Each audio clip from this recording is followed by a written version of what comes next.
All right, so let's start with the big story that we're tracking on WION at this hour, where it comes from the protests that are unfolding in Russia, demanding for the release of the Kremlin critic Alexei Navalny. Tens of thousands of demonstrators gathered in the Russian capital and other hundreds of Russian cities to protest against the Russian President Vladimir Putin's order to arrest the 44-year-old Alexei Navalny.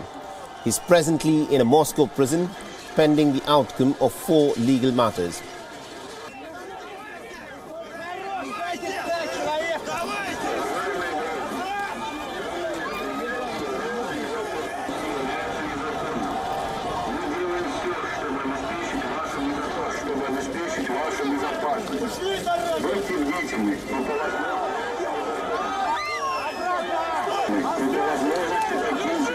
The rows of demonstrators lined the streets outside the Matroskaya Tishina prison. That's where Alexei Navalny is presently held. The Russian police detained protesters who gathered outside the high-security prison in central Moscow. An estimated 40,000 people had gathered in one of the biggest unauthorized rallies for several years. The crowds were seen protesting in big numbers, even in the frigid temperatures. The police were seen roughly detaining people, bundling them into nearby vans. The police also used force to break up rallies across Russia for tens of thousands of protesters who ignored the extreme cold and the police warnings. The police also clashed pretty violently with protesters in Moscow and arrested more than 3,000 demonstrators in cities across the country.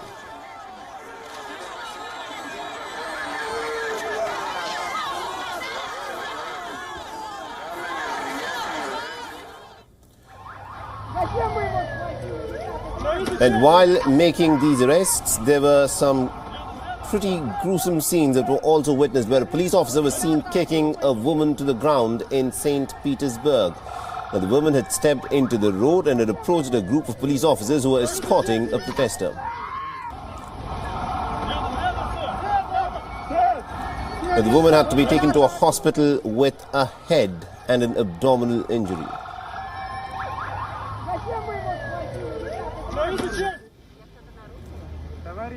The Russian police had detained Yulia Navalny, the wife of Alexei Navalny. She was seen being escorted to the police van by the Moscow police. Yulia was seen announcing it on her Instagram from inside of a police van. She said, and I quote her here, "Apologies for the poor quality, very bad light in the police van," unquote. According to reports, she has now been released after hours of detention.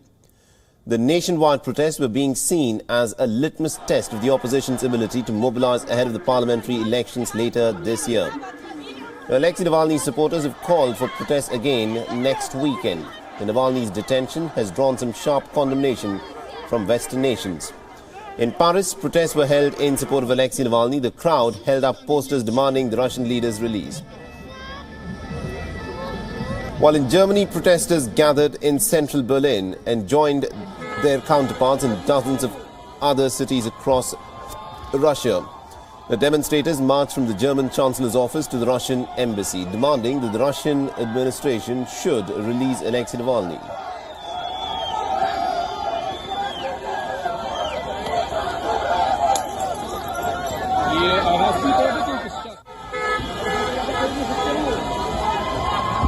And Washington on Saturday rebuked Moscow over its use of the pretty harsh tactics against protesters. A State Department spokesman, Ned Price, has said in a statement that the United States strongly condemns the tactics that the Russian government under Putin is using against protesters and journalists.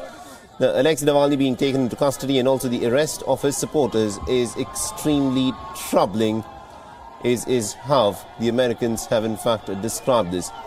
Meanwhile, Russia has accused the US diplomats of publishing Alexei Navalny's rally routes.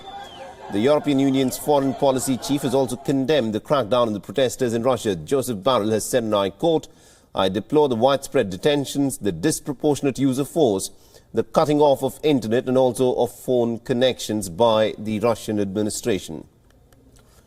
Now, Canada, for its part, has also voiced deep concern and has urged Moscow to immediately release those who have been detained in these protests in Russia. Now, Alexei Navalny faces a court hearing in early February, that is, if it were to happen, and it will determine whether his suspended sentence in the criminal cases is converted to 3.5 years behind bars. This, remember, will be crucial in determining whether Alexei Navalny will be able to take part in the parliamentary elections that are slated to be held later this year. WION is now available in your country. Download the app now and get all the news on the move.